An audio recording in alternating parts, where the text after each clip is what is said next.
Meus amigos, acabou o Brasileirão, um Brasileirão muito disputado, com uma rodada final emocionante na luta contra o rebaixamento e nas vagas ali que restavam para Libertadores, pré ou vaga direta. No final das contas, se juntaram a Juventude e Sport, Ceará e Fortaleza.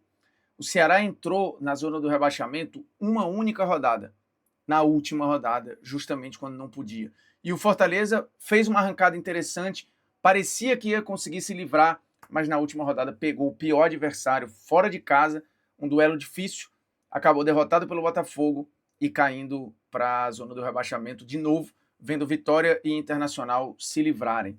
O Santos confirmou o que se imaginava, né? Ganhou na Vila e também se livrou e ainda beliscou vaga para a Sul-Americana. Ficou na frente do Corinthians e na frente do Vasco, no final das contas.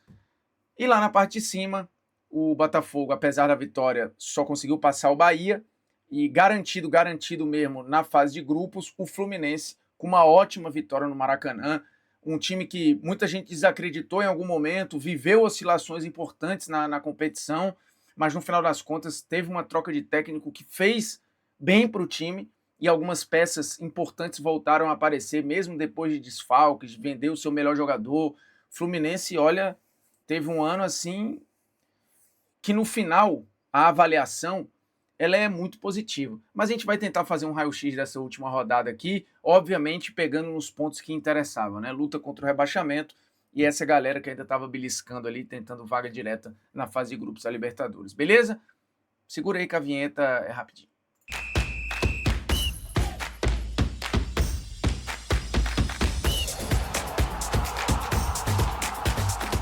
Fala, moçada, beleza? Bruno Formiga na área, mais convidando você a se inscrever no canal, tocar na notificação, deixar o seu like, seu dislike, comentar o conteúdo e compartilhar o conteúdo nos seus grupinhos de WhatsApp.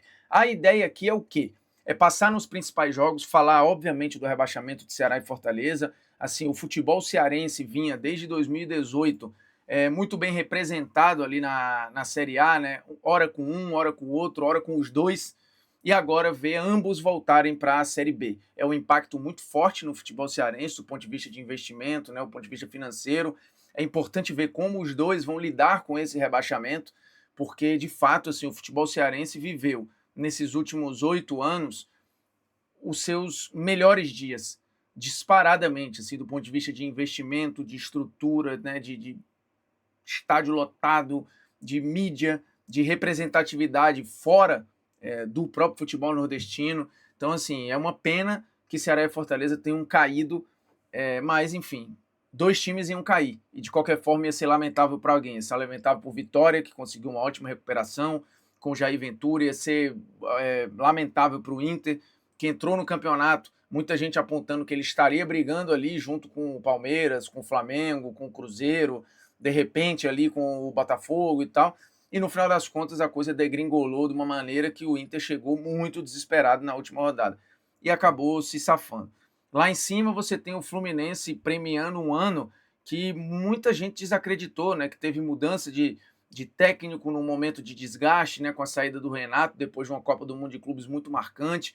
E aí a contratação de um treinador que a maioria colocou em xeque e não entendia, né? Putz, o Zubeldia não deu certo no São Paulo, o que ele vai agregar no Fluminense e tal, e funcionou.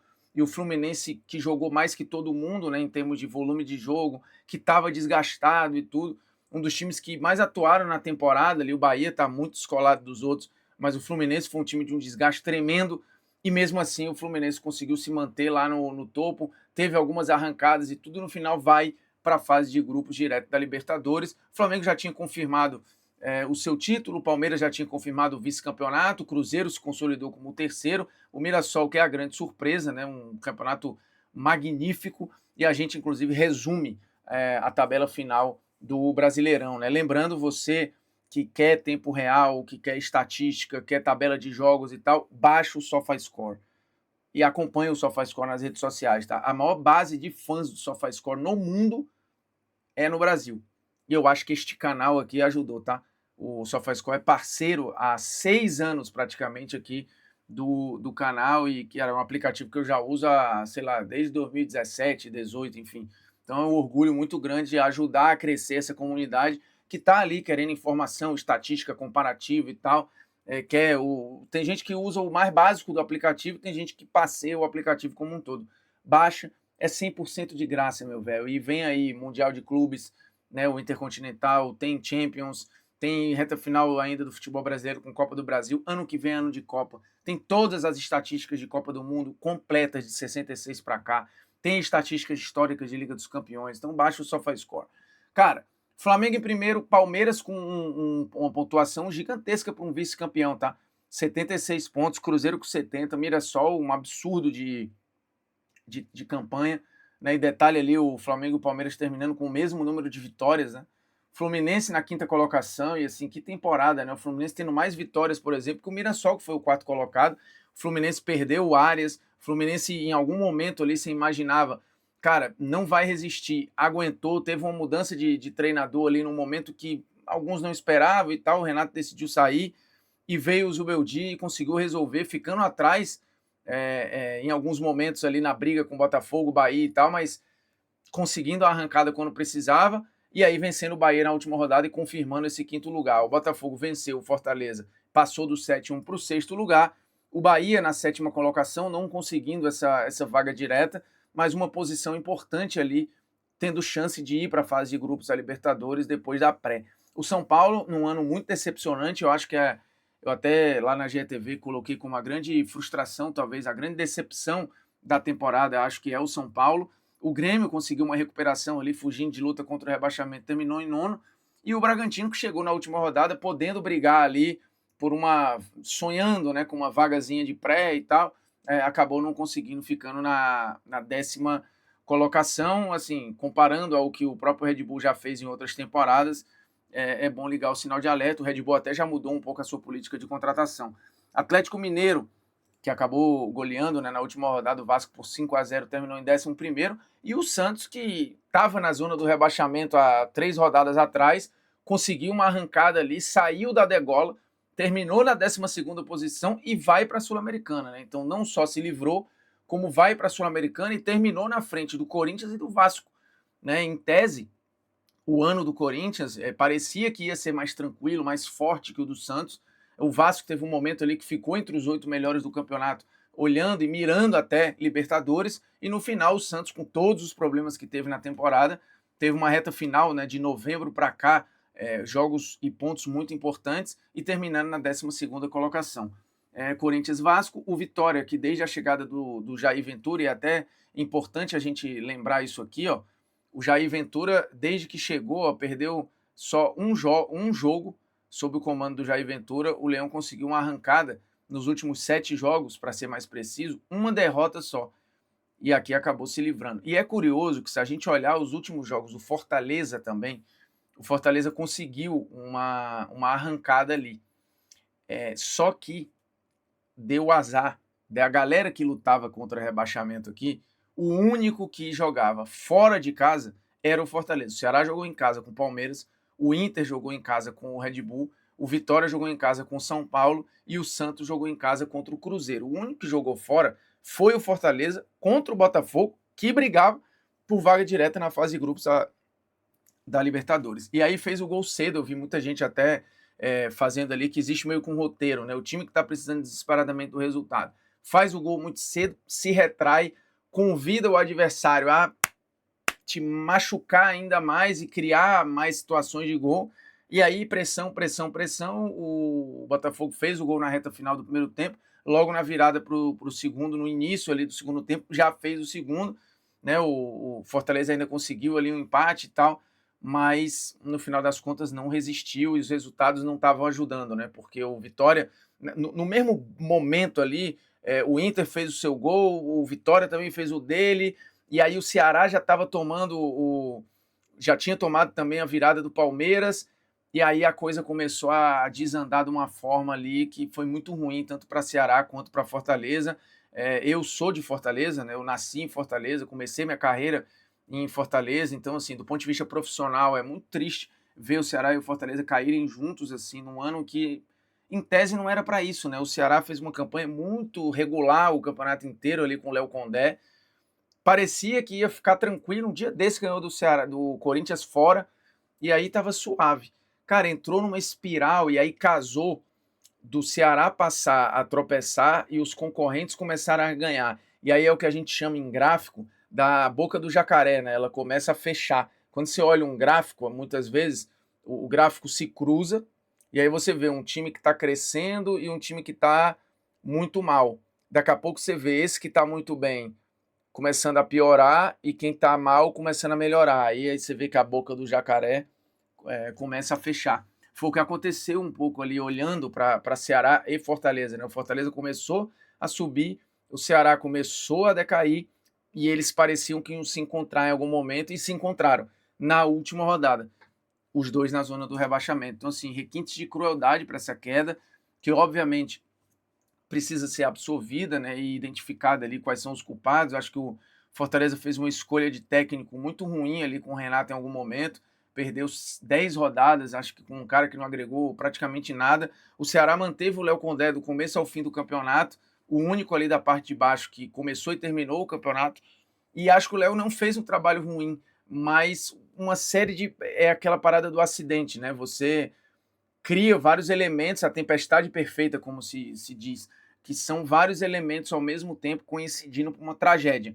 Que, óbvio, tem culpados, o Ceará precisa fazer ali sua autocrítica e tal, mas o campeonato do Ceará não era o de queda. O do Fortaleza foi, na maioria do tempo. Só que ele dá uma acendida, consegue sair da zona do rebaixamento num momento crítico, e aí dá o azar de, na última rodada, pegar o pior adversário. O Ceará também tem suas lamentações, porque se a gente lembrar, o Ceará perde alguns pontos muito preciosos no Castelão, assim como aconteceu com o Fortaleza, mas o Ceará especificamente perdeu pro Inter, né, num jogo muito delicado ali, com uma expulsão muito cedo do Vina, que voltou para agregar e acabou tendo essa mancha. É óbvio que não dá para personificar o cara, mas isso vai ser lembrado. E óbvio, as recuperações aí do Vitória e do Santos, que são incríveis no momento em que mais precisava, né? O Santos tendo ali no Neymar, no Guilherme, muito poder de decisão, né? O Tassiano sendo um herói improvável ali, fazendo 2 gols contra o Cruzeiro, um cara que foi muito escrotizado em algum momento, e veio para agregar um elenco que parecia que podia mais, mas muito cheio de problema, e o Tassiano fazendo gol, com o Guilherme sendo muito importante, se envolvendo em muitos gols, e obviamente o Neymar sendo o líder desse roteiro, né, se reajustando ali e conseguindo fazer gol, dar assistência, sendo muito importante na reta final. O novembro do Neymar foi cheio de altos e baixos, mas no final das contas acho que ele até falou na GTV, né, ele dá uma nota 7 ali para esse retorno dele. Eu ficaria ali com 6, 6,5, não por culpa dele, acho que tiveram as lesões e tal, um ambiente que não favoreceu, mas no geral acho que o ano do Santos é um pouco frustrante, termina com essa sensação um pouco melhor por conta da classificação para a Sul-Americana e tal, mas não dá para ficar comemorando escapar do rebaixamento, né? Muito pouco para o Santos. E o Vitória, óbvio, tá tudo na conta do Jair Ventura, e a história do Abel no Inter também muito legal, né? Ele conseguiu salvar o Inter na última rodada, por uma combinação de resultados. O Inter ali precisava ganhar e ainda olhar para o que ia acontecer. O Inter em algum momento estava ganhando, mas não estava bastando, e fez mais e fez o que tinha que fazer mesmo, e o Abel aumentando ainda mais a sua idolatria na história do Internacional. Muito, muito legal de ver, muito legal de testemunhar o quanto o Abel ainda vibra, né, pelo futebol, o quanto ele ainda tem de sentimento por clubes por onde ele passou, por onde ele foi importante. A força da Vila sendo fundamental para o Santos, né, só para matar aqui, o Santos contra o G4 do Brasileiro. Não perdeu de nenhum, né, ganhou 3-0 do Cruzeiro, empatou com o Mirassol e poderia ter ganho, né, tomou um gol bobo ali no segundo tempo, ganhou do Palmeiras por 1-0, mais recentemente, e ganhou do Flamengo também por 1-0. Lembrando, esses 3 jogos aqui foram no retorno, e o jogo com o Flamengo foi no primeiro turno. Então, de qualquer forma, assim, uma campanha forte do Santos ali, e lembrando, né, o Vitória também com muito graças ao Jair Ventura. Só para matar aqui a parte de cima da tabela, Flamengo e Palmeiras, as 2 melhores equipes do campeonato. Cruzeiro, acho que o saldo é muito positivo, o trabalho do Léo Jardim é muito bom, e para o ano que vem acho que o Cruzeiro virá ainda mais forte. Lembrando, o Cruzeiro ainda pode terminar o ano campeão da Copa do Brasil, o que seria, imagino eu, né, para as pretensões do Cruzeiro, excelente quanto título. O Mirassol, esquece, parada que é monumental aqui. O Botafogo, cara, vindo de título brasileiro e de Libertadores, eu acho que é um ano confuso para refletir. Mas tinha tanta peça ali que, mesmo com tantos erros, existia uma espinha dorsal vencedora e capaz de fazer esse time jogar. Mas o time pode muito mais, né? Pode muito mais. Imaginando que se o Botafogo joga, sei lá, 70, 80% do que jogou ano passado, talvez esse lugar do Mirassol ou do Fluminense fosse do Botafogo, mas o Botafogo não conseguiu. O Bahia eu não consigo falar que é uma parada decepcionante, cara. Assim, o time tá competindo toda hora, vai de novo para tentar disputar a vaga de grupos na Libertadores, assim, não dá para falar que isso é decepcionante. O fato é que o campeonato foi de novo fantástico e com muita situação sendo definida na última rodada. Acho que o brasileiro é um dos melhores produtos que a gente tem de futebol aí, de novo com a taxa de ocupação lá em cima, assim, fantástica, e que ano que vem, com o semiautomático, com melhoras na arbitragem, a gente tenha menos debates